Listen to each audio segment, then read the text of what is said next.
الرحمن الرحيم وأوحي إلى نوح أنه لن يؤمن من قومك إلا من قد آمن فلا تبتئس بما كانوا يفعلون واصنع الفلك بأعيننا ووحينا ولا تخاطبني في الذين ظلموا إنهم مغرقون ويصنع الفلك وكلما مر عليه ملأ من قومه سخروا منه قال إن تسخروا منا فإنا نسخر منكم كما تسخرون فسوف تعلمون من يأتيه عذاب يخزيه ويحل عليه عذاب مقيم حتى إذا جاء أمرنا وفارت النور قل نحمل فيها من كل زوجين اثنين وأهلك إلا من سبق عليه القول قل نحمل فيها من كل زوجين اثنين وأهلك إلا من سبق عليه القول وما آمن معه إلا قليل وقال اركبوا فيها بسم الله مجريها ومرساها إن ربي لغفور رحيم صدق الله العظيم. اللهم صل وسلم على سيدنا ومولانا محمد وعلى آل سيدنا ومولانا محمد افضل صلواتك بعدد معلوماتك وبارك وسلم وصل عليه. فننی رکو کې هم د نوح علیه السلام د قوم تذکره داغه د کشته جوړولو تذکره او د قوم په دې باب سره تذکره الله جل شانه کې چې نوح علیه السلام عذاب راتلو والده خو ترنن تاریخ پور چې کوم خلکو ایمان راوړل د دینه پس بل کس یو نوې کس په ایمان نه وروړي بس دا چې کوم ایمان وروړي دی وروړي بس نه بل سړی بنه مسلمانی. او دویم د دې خبرې ذکر چې نوح علیه السلام ته خدای پاک د دې خبرې ذکر کوي چې ته کشته جوړه کا واصنع الفلك بأعيننا زمونږ دستور ګړوان دي. او چې کله نوح علیه السلام کشته جوړول شروع کړ تختې مختې لرګي مرګي کټ کول نو دی په پتل راتلو غیر چاپیره به څنګه دې ودته وګوره ویمنګ دلته رسکوب نمو او دې پکې موږ کشته جوړي نو دا کشته به کم ځای ګرځي دا په ځمکه باندې ګرځي نو دا قسمه مسخره به پورې کولې. نو په جواب کې نوح علیه السلام وتوي چې نن تاسو ما پورې مسخره کوي خدا سي اورز براشي زبده پورې مسخره کو بیا به دا پورې فإنا نسخر منكم كما تسخرون. نو او د نوح علیه السلام ته د دې خبرې تذکره ده پکې چې نوح علیه السلام ته خدای پاک د خطرې هغه الارم وکړو چې بس کله دا کارو شي نو بس ته بیا ځان کشته ته خېږي بیا ودرېږي نه. نو دک خدای پاک یونس علیه السلام ته خدای پاک لا ټیم نو خولي چې په دې ټیم بوزي نه ځکه ول خدای پاک لکه زوره نمبر کړه نه مې خېټه ته وښت. نوح علیه السلام ته خدای پاک وی وفارت النور نو تنور دوه خلی یو د لاندې دا چې هوا په ورځي ایو دا پاسنه خلی نو خدای پاک وته وی چې دا لاندنه خلنه چې کله د پاسنه خله باندې یا چې سړی پکې داسې لاس وردن نه کړو ډوړې پکې پورې کوي چې کله په دې طرف وبروزي نو بس بیا وزن کیږي د خېټه. او د نوح علیه السلام د زوی تذکره نو نوح علیه السلام سلور زامن سام حام یافث او کنعان. نو دا سام حام یافث دا درې وانه مسلمانان او د دې کور والے مسلمانان د دې درې وانو چې کومه خزه وي او دغه شان دا کنعان شو نو بس دې ټیکنو انه عمل غیر صالح دا عمل ټیکنو عمل د مسلمانانو. نو نوح علیه السلام دغه تذکره د پدې روکو کې چې نوح علیه السلام ورته وی راځه زویه کشتۍ ته راوخېږه. نو دی ورته وی قال سآوي الى جبل يعصمني، زه دې غر ته خېږم او ستا خدای دې ما پسې دغې ته اوبه راورسوي. نعوذ بالله من ذلک. دا د کفر خبرې دي. نو بس خدای پاک وی فکان من المغرقین وحال بینهما الموج فکان من المغرقین. دی پلار او زوی دا خبرې کولې، نوح علیه السلام په کشتۍ کړې او ورته ویله بچي شابه کلمه وایه او راخېږه. نو بس دا خبرې کولې او بس یو چپه راغله بس داسې لاندې. نو دغه تذکره ده پکې. نو ګوره سبق ته واوحي او وحي وکړل شو الی نوح، نوح علیه الصلاة والسلام ته انه تحقیق سره شان داده لن یؤمن چې هرگز به ایمان نه وروړي من قومک د قوم ستانه نوی کس الا مگر هغه سو قد آمنه چې د مخکې نه ایمان راوړي وي. نوی کس په ایمان نه راوړي، بس دا کمو کسانو چې ایمان راوړي دي بس دقه راوړي دي. او د صحیح روایت مطابق اتو کسانو په نوح علیه السلام باندې ایمان راوړی دی په 9.5 کاله تبلیغ دین کې. دا د نوح علیه السلام سینه ډېره لویه وه. پیغمبر له خدای پاک ډېره لویه سینه ورکړې. هغه دومره زر دل برداشته کېږي نه. نو 9.5 کاله کې صرف 8 کسان مسلمانان شوي. نو په دې کې به داسې ووایو چې 3 پکې د نوح علیه السلام خپل زامن دي او 3 پکې ګیندې دي، دا 2 پکې نور څوک دي، خپل زوی هم پکې غرق دی بیا. نو الا من قد آمن، نوی سړی به نه مسلمانېږي الا من مگر هغه څوک قد آمن چې د مخکې نه ایمان راوړی وي، بل څوک به نه مسلمانېږي. خو فلا تبتئس، ته مه غمجن کېږه بما په هغه عمل باندې کانو چې ودوي یفعلونه چې دوی کوم عمل کو. ته بس په دې باندې نه غمجن کېږي. واصنع الفلک، خو ته یو کار بل وکړه. بس دې ته اوس نور مونږ پښتو کې وایو نیت مې ورته ښه نه دی، خدای پاک هم ورته وایي چې بس نور دې زه پرېږدم نه، خو ته یو کار وکړه، ته کشتۍ جوړه کړه. واصنع الفلک، ته جوړه کړه الفلک کشتۍ باعیوننا، زمونږ د سترګو وړاندې. مطلب دا چې دا څه عامه کشتۍ به نه، دا بس عامه کشتۍ نه چې بس دنیا د سمندر کې به وګرځي او بس یو کنارې ته به ورسي. نه، دا به داسې سمندر کې ګرځي چې اسمان به خپلې خولې سپړدي، معنی دا چې بس وریځو نه به تشې اوبه رابهیږي او ځمکې به خپله خوله سپړي. نو بس داسې دا اوبه چې څنګه خوټ کېږي، دا ډېر ور چې ورته بل شي او دا خوټکاره کوي، بس دا ځمکه به هر ځای نه بس داسې اوبه راوړي، خپلې خولې به سپړدي. نو چې ځمکه کې کوم ځای کې هم د اوبو لار ده او بره د رابطو بس هغه ځای کې به اوبه راوځي او داسې به راوځي چې غږ یې مه کوه. نو ته کشتۍ جوړه کړه باعیوننا، زمونږ د سترګو وړاندې. معنا دا چې زمونږ نه به تپوس کوي چې یاره جي دې ځای کې اوس څنګه چلو کړو. نو زه به ورته وایم چې دلته کې پکې ځناورو له ځای جوړ کړه، دلته کې پکې انسانانو له ځای جوړ کړه، دلته کې پکې پرندو له ځای جوړ کړه، مرغانو له، او دې ځای پکې چارپایانو له ځای جوړ کړه. داسې عام کشتۍ خو به نه، دا خو په غونډه دنیا کې به اوبه وي او بس دا به ګرځي، نو چې ته به ځمکه نه چې دا پرې ودرېږي او نه چې ته کینارې.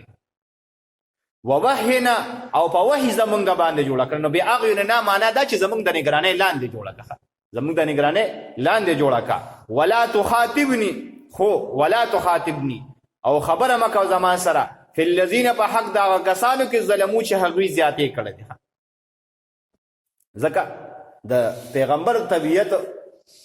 او فطرت چې دا ډېر رحم دي. نو د دې وجې ورته خدای پاک وایي چې ته ما سره خبرې نه کې د په حق د هغه کسانو کې انهم مغرقون، چې ځکه چې دوی غرق شوي دي. د دې متعلق خدای پاک د غرق کېدو فیصله کړې. نو هغه کوم خلک ته هغه به وروستو را روان دي. ویصنع الفلک، او جوړول نوح علیه السلام الفلک کشتۍ. وکلما مر علیه، دا اوس د دې د مسخرو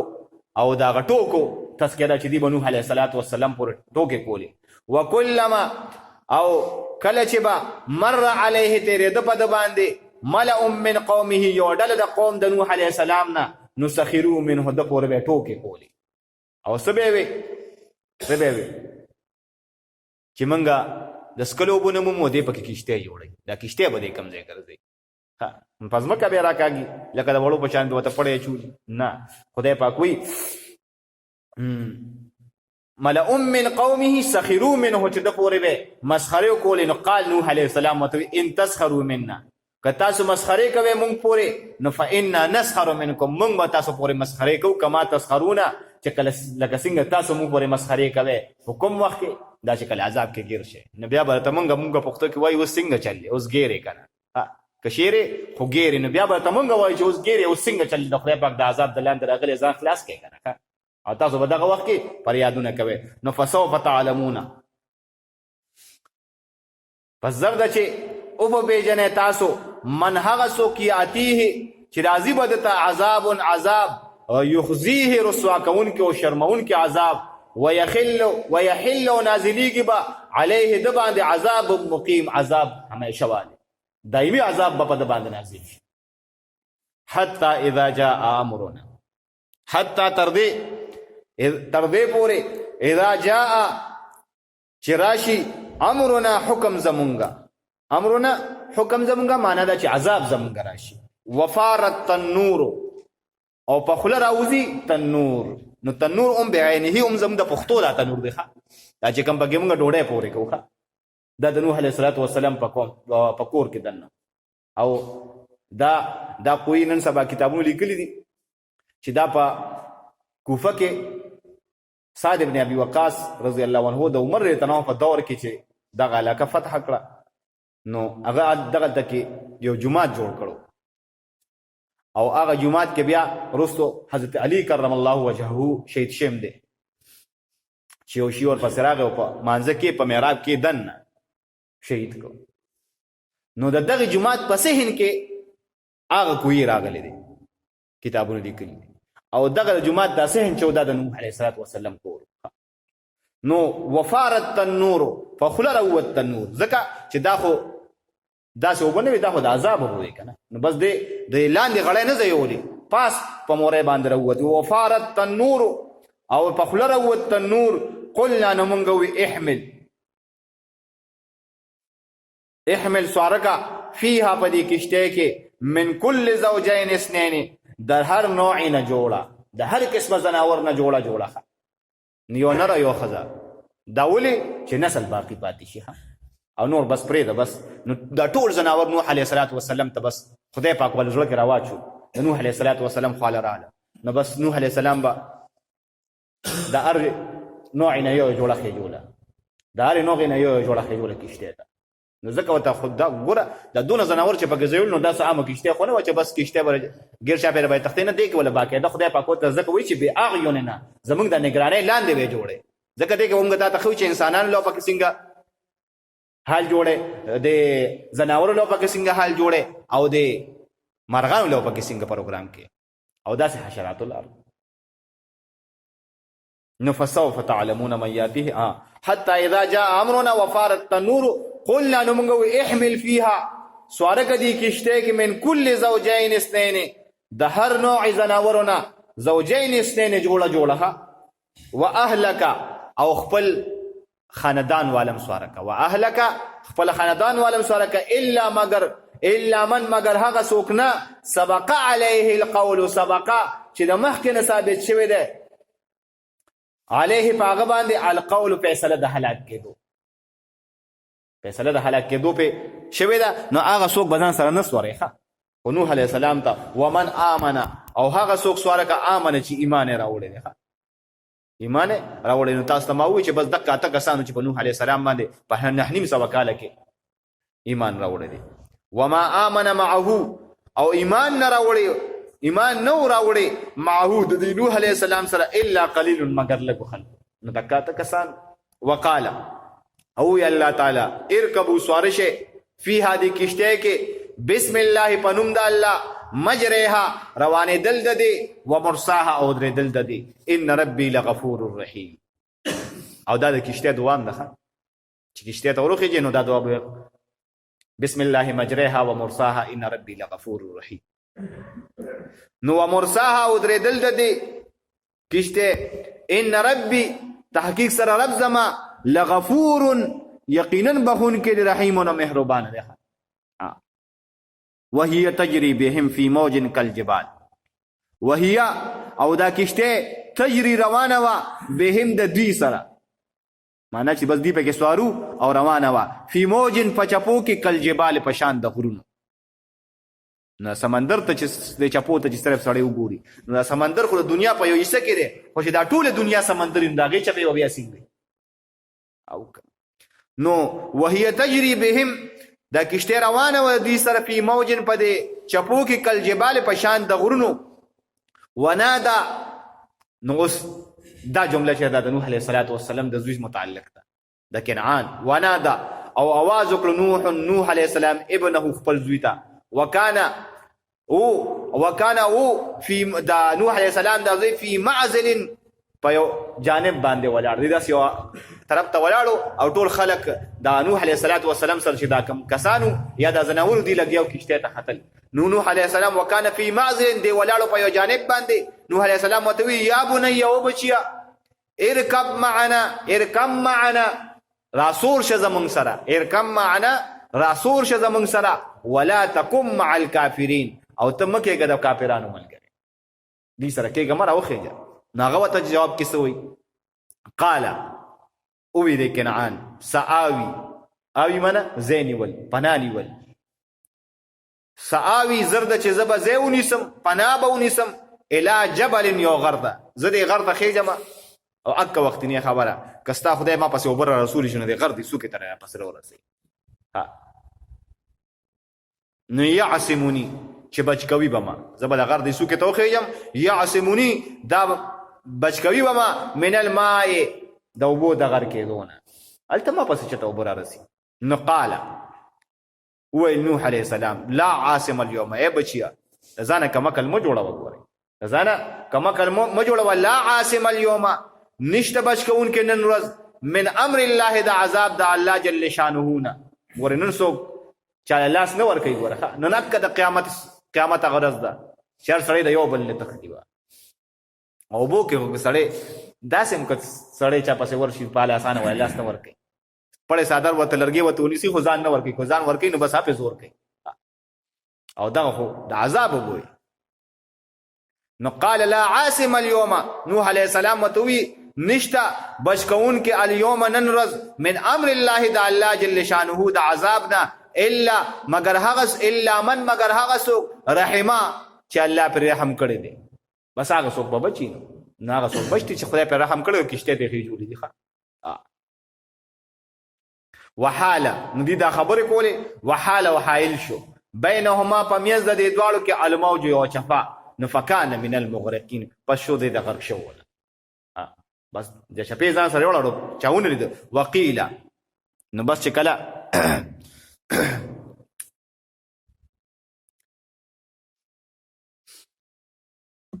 دا ارس غرب شو ټوله دنیا د اوبو ډکه وه نوح علیه السلام کشتۍ روانه د اوبو د سر د پاس سفر کوي نو چې اوس خدای پاک ته دا ټول ارس هوار کړه نو بس بیا خدای پاک ځمکې ته وی ابلغي دا اوبو په غړوب تېرېږه په غړوب تېرې کله موږ ویل که څه پکړه پاره تېرې نو ګوره یو جذب کول نو جذب کول په مزه مزه جذب کوي نو خدای پاک وایي ابلغي داسې په غړ باندې بس په یو غړ باندې دا ټولې اوبه تېرې کړه نو چې خدای پاک ورته وایي دا اوبه تېرې کړه نو بس एकदम دا ټولې اوبه په ځمکه باندې په لاندې لاړې او یا سماو اقلغي او اسمان ته وایي د خپلې اوبه باندې بس اسمان هم یو څاڅکی نه راوړه معنا ده چې د وریځو نه یو څاڅکی نه راځي نو دا دغه ذکر کې وقیله وویل شو یا ارض او ځمکې ابلغي تېرې کړه ما اکه اوبه خپلې ویا سماو او اسمانه اقلعي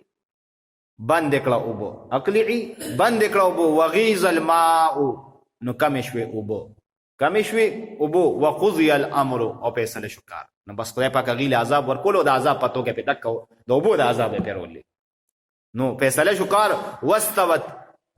او دا کشتۍ ودرېده علی الجودي د جودي په غر باندې د جودي په غر باندې نو کتابونو لیکلي چې دا کشتۍ چې کوم ځای کې ولاړه ده نو لکه زمونږ د علاقو چې د دیر چترالو تشې واورې پکې ورېږي دا کشتۍ د جودي غر په داسې علاقه کې چې هلته تشې واورې ورېږي د کال 12 میاشتې